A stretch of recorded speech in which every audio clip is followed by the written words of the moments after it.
সবাইকে আন্তরিকভাবে স্বাগত। এসএসসির যে মামলা সুপ্রিম কোর্টে চলছে, সেই মামলায় মামলাকারীদের আইনজীবী আছেন সিপিএম নেতা, রাজ্যসভার সাংসদ এবং বিখ্যাত আইনজীবী বিকাশ রঞ্জন ভট্টাচার্য। এবং বিকাশবাবু বারবার দাবি করছেন যে যোগ্য অযোগ্য যেহেতু বাছাই করা যাচ্ছে না, তাহলে পুরো প্যানেল, হাইকোর্ট যেভাবে বাতিল করেছিল পুরো প্যানেলে বাতিল করতে হবে। এখানে কিন্তু এসএফআই, সিপিএমের ছাত্র সংগঠন SFI, student federation of India, তারা কিন্তু বিকাশবাবুর উল্টো দিকে গিয়ে তারা দাবি করেছেন যে না, যোগ্যদের চাকরি যাওয়া চলবে না। এসএসসিকে, রাজ্য সরকারকে সঠিকভাবে যোগ্য অযোগ্য বাছাই করতে হবে, যোগ্যদের চাকরি থাকতে হবে। এবং এসএফআইয়ের এই দাবির সঙ্গে আমি 100% একমত যে যারা যোগ্য, যারা পরিশ্রম করে চাকরি পেয়েছেন, তাদের চাকরি কেন যাবে। আজকে বিকাশবাবু, তিনি সিপিএমের রাজ্যসভার সাংসদ, সিপিএম নেতা হলেও তার পরিচয় হচ্ছেন তিনি আইনজীবী, তিনি আইনের দৃষ্টিকোণ থেকে দেখছেন। কিন্তু এসএফআই যেটা দেখছে সেটা যোগ্যদের প্রতি ন্যায্যতার দাবি। যারা যোগ্য ছেলে মেয়ে পড়াশোনা করেছে, মেধার বলে নিজেদের কৃতিত্বে চাকরি পেয়েছে, কোনো নেতা ধরে নয়, দুর্নীতি করে নয়, সাদা খাতা দিয়ে জমা দিয়ে নয়, ঘুরপথে নয়, তারা চাকরি পেয়েছে, সেই যোগ্য তাদের কেন আবার চাকরি যাবে। আবার আদালত প্রশ্ন করেছে যে কোনো পরীক্ষা নেওয়া যায় কিনা। বিকাশবাবু বলেছেন হ্যাঁ, সবার বাতিল করে দিয়ে পরীক্ষা নেওয়ার ব্যবস্থা করা হোক। এখন সবার পরীক্ষা বলতে গেলে এই 25,753 নাকি প্রায় 22 লক্ষের আশেপাশে যে সেই সময় আবেদন করেছিল 2016 সালে, তাহলে সেই সমস্ত 22 লক্ষ ছেলে মেয়ে আবার পরীক্ষা দেবে কোনটা? দ্বিতীয়ত হলো যে চাকরি পাওয়ার পরে যোগ্যরা এত বছর পরে কেন আবার তারা পরীক্ষায় বসবে?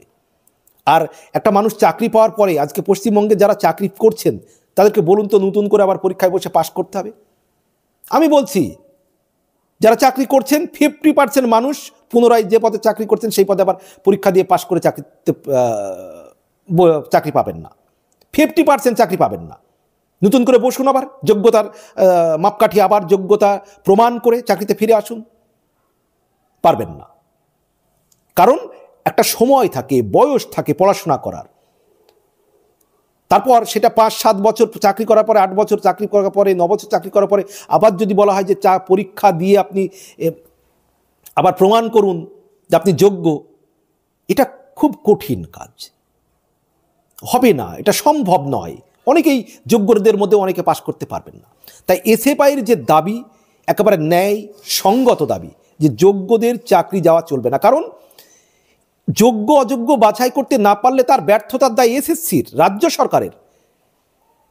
সেই এসএসসিকে তার দায় এবং দায়িত্ব নিতে হবে, যোগ্য অযোগ্য আলাদা করতে হবে। রাজ্য সরকারকে যোগ্য অযোগ্য আলাদা করতে হবে। রাজ্য সরকার, এসএসসি তারা স্বচ্ছ পরীক্ষা যদি না করতে পেরে থাকে, তারা যদি যোগ্য অযোগ্য বাছাই করতে না পারে, তার ব্যর্থতা তাদের। আজকে যোগ্যরা কেন তার দায় নেবে? কেন তারা এই যোগ্য অযোগ্য বাছাই না করতে পারার কাষ্ঠে তারা বলি হবে যোগ্যরা? এসএফআই যে দাবি তুলেছে একেবারে ন্যায়সঙ্গত এই দাবি। আমি তো বলবো যোগ্যদের এই দাবির সঙ্গে একাত্মবোধ করে তাদেরও রাস্তায় নামা উচিত। কেন তাদের এই অনিশ্চয়তায় ভুগতে হবে? আজকে চিন্তা করছেন বিচারপতি ডিওয়াই চন্দ্রচূড় ছিলেন এর আগে সুপ্রিম কোর্টের প্রধান বিচারপতি, এখন আছেন সঞ্জীব খান্না মহাশয়। তো এই যে প্রধান বিচারপতি ডিভিশন বেঞ্চে চলছে, ওনারা কিন্তু বারবার চাইছেন যে যেন তেনভাবে যদি যোগ্যদের চাকরিটা বাঁচানো যায়।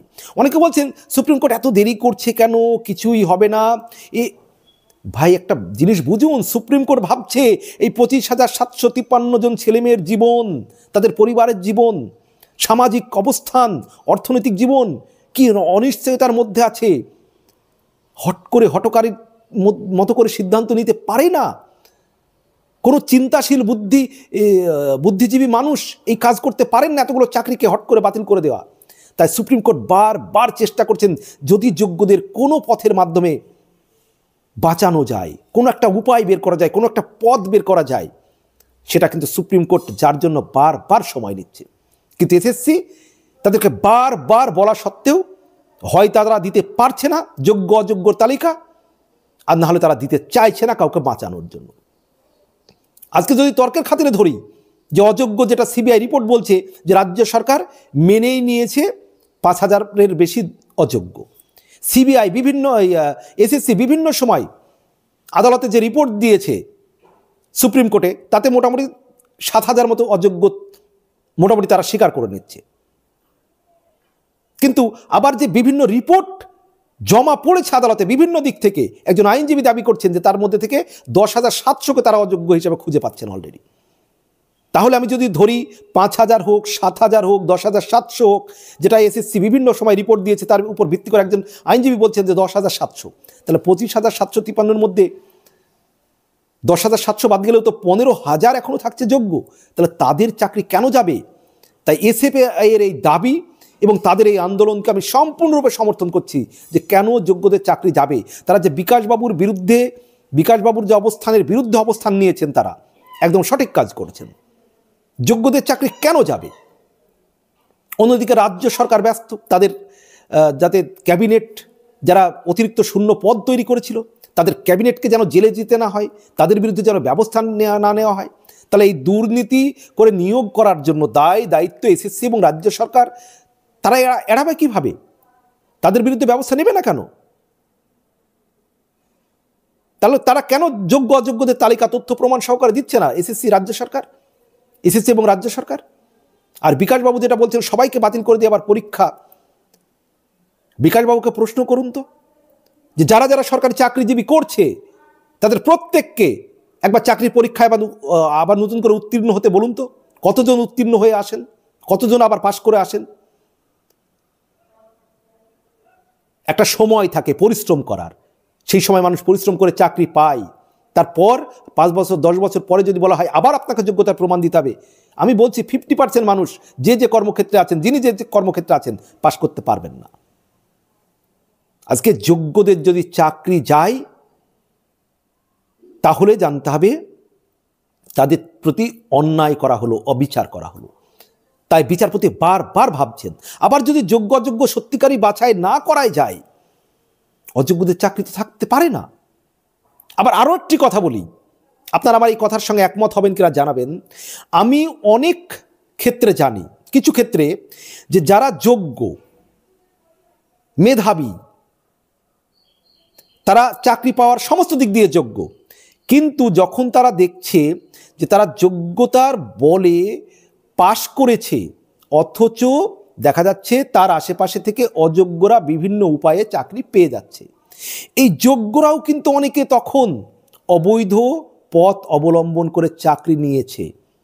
এরকম কিন্তু আকাশে বাতাসে কান পাতলে শোনা যাচ্ছে যে তারা যোগ্য মেধাবী, তাদের সমস্ত রকম যোগ্যতা রয়েছে চাকরি পাওয়ার, পাশ করেছে তারা, কিন্তু যখন তারা দেখছে যে তারা পাশ করে আছে, তাদের ওয়েটিং লিস্টে রাখা হয়েছে, কিন্তু অযোগ্যরা তাদের আশপাশ দিয়ে বিভিন্ন নেতা ধরে টাকা দিয়ে সাদা খাতা জমা দিয়ে এসছে, তাদের তেমন কোনো যোগ্যতা নেই, চাকরি পেয়ে যাচ্ছে, তখন এই যোগ্য মেধাবীরাও কিন্তু বাধ্য হয়েছে অনেকে নেতা ধরে টাকা দিয়ে চাকরি নিতে। তাই এই যে যাদেরকে অন্যায় পথে চাকরি নিয়েছে, তাদের মধ্যেও কিন্তু মেধাবী আছে, যোগ্য আছে, কিন্তু তারা বাস্তবতার শিকার হয়েছেন। এই সমস্ত কিছু দায় কার? এদেরকে কেন বাধ্য করা হলো এই পথে যেতে? অনেক মেধাবী ছেলেমেয়েরাও গিয়েছে।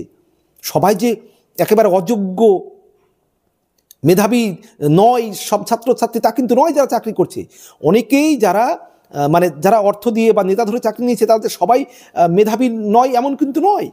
অনেকেই মেধাবী আছে, কিন্তু তারা বাধ্য হয়েছেন পরিস্থিতির চাপে। এই পরিস্থিতির জন্য দায়ী কে? কারা নেবে এর দায়িত্ব?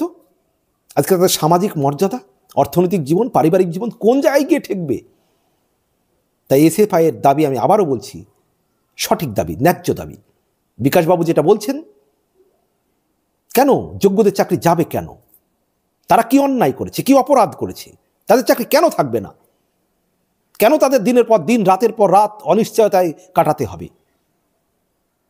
কেন একজন যোগ্য চাকরি প্রাপক কিছুদিন আগে দুশ্চিন্তায় মারা গেলেন, তার জবাব কে দেবে? তার ক্ষতিপূরণ কে দেবে?